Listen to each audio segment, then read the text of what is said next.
তো বন্ধুরা, এই চ্যাম্পিয়ন ট্রফি যেন ভারতের একটা মধুর প্রতিশোধের খেলা ছিল, মধুর প্রতিশোধের টুর্নামেন্ট ছিল। আমরা যদি একটু লক্ষ্য করি তাহলে দেখতে পাবো এই চ্যাম্পিয়ন ট্রফিতে ভারত কিন্তু বেশ কয়েকটা প্রতিশোধ নিল, বলতে গেলে গুনে গুনে গুনে গুনে হাতে গুনে গুনে একের পর এক প্রতিশোধগুলি নিয়ে নিল। কেমন সেটা?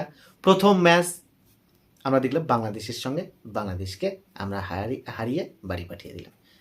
দ্বিতীয় ম্যাচ পাকিস্তান, যে পাকিস্তান টুর্নামেন্টে ভারতকে পাকিস্তানে নিয়ে যাওয়ার জন্য নানা রকম বাহানাবাজি করেছিল, তাদেরকে আমাদের বয়কট করে দিবে নাকি, আমাদের বয়কট করে দিবে, আমাদের ছাড়াই টুর্নামেন্ট করবে। কিন্তু শেষ পর্যন্ত হলো কি, আমরাই ফাইনাল জিতলাম, তোমাদের মাঠে আমরা ফাইনাল পর্যন্ত করতে দিলাম না। তো যাই হোক, যে প্রতিশোধের বিষয়টা আসছিলাম সেটা হচ্ছে যে পাকিস্তানকে হারিয়ে বাড়ি পাঠিয়ে দিলাম। তারপরে কি হলো না, সেমিফাইনালে আমরা অস্ট্রেলিয়ার মুখোমুখি হলাম এবং সেই সেমিফাইনালে অস্ট্রেলিয়াকে হারিয়ে দিলাম। এটা হচ্ছে সবচেয়ে মধুর প্রতিশোধ। কারণ 2023 যে ওডিআই ওয়ার্ল্ড কাপ ছিল, সেই ওডিআই ওয়ার্ল্ড কাপে তারা কিন্তু আমাদেরকে আমাদের দেশে আমাদের দর্শকের সামনে আমাদেরকে কাঁদিয়ে কাপ নিয়ে গিয়েছিল। তো সেই জায়গায় দাঁড়িয়ে আমরা সেমিফাইনালে তাদেরকে হারিয়ে তাদেরকে বাড়ি পাঠিয়ে দিলাম এবং সেই সঙ্গে ফাইনালটা পাকিস্তান থেকে দুবাই নিয়ে এলাম।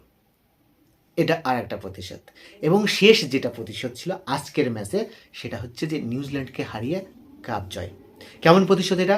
আজ থেকে 25 বছর আগে 2000 সালে আমরা এই নিউজিল্যান্ডের কাছে এই চ্যাম্পিয়ন ট্রফিতে ফাইনালে হেরেছিলাম। এটা এক ধরনের প্রতিশোধ ছিল। আর একটা ছিল যে 2021 সালে আমরা test championship, world test championship WTCতে আমরা কিন্তু এই নিউজিল্যান্ডের কাছে হেরেছিলাম। সেবারের ক্যাপ্টেন ছিল বিরাট কোহলি। সেই বিরাট কোহলি যেটা কাজ করতে পারেনি, আমরা কিন্তু 2025-এ দাঁড়িয়ে চ্যাম্পিয়ন ট্রফিতে রোহিত শর্মার নেতৃত্বে সেটা করতে পারলাম, অর্থাৎ তাদেরকে হারিয়ে ফাইনাল জিতে নিলাম। অসাধারণ একটা মধুর প্রতিশোধের খেলা একটার পর একটা চলতে থাকলো এই চ্যাম্পিয়ন ট্রফিতে, যেটা ভাবলেও আমি নিজে নিজে একটু শিহরিত হই। একই টুর্নামেন্টে এতগুলো প্রতিশোধ পরপর নিতে পারলো ভারত, অসাধারণ লাগে, ভাবলেই কেমন যেন লাগে। মানে একসঙ্গে 4-5টা দলের আমরা প্রতিশোধ নিলাম একই টুর্নামেন্টে।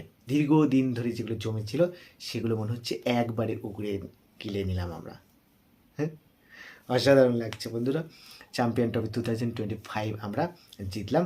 আর যেটা না বললেই না, সেটা হচ্ছে পাকিস্তানের কথা। পাকিস্তানের এই মুহূর্তে কী দশা সেটা আমরা টিভি খুললে বা নিউজ দেখলে বুঝতে পারবো যে তারা চ্যাম্পিয়ন ট্রফির ফাইনালটা পর্যন্ত অ্যারেঞ্জমেন্ট করতে পারলো না। এমনই ভারত খেললো যে তাদেরকে ফাইনাল পর্যন্ত অ্যারেঞ্জমেন্ট করতে দিল না, অন্য জায়গায় এসে শিফট করতে হলো। অসাধারণ টিম ইন্ডিয়া।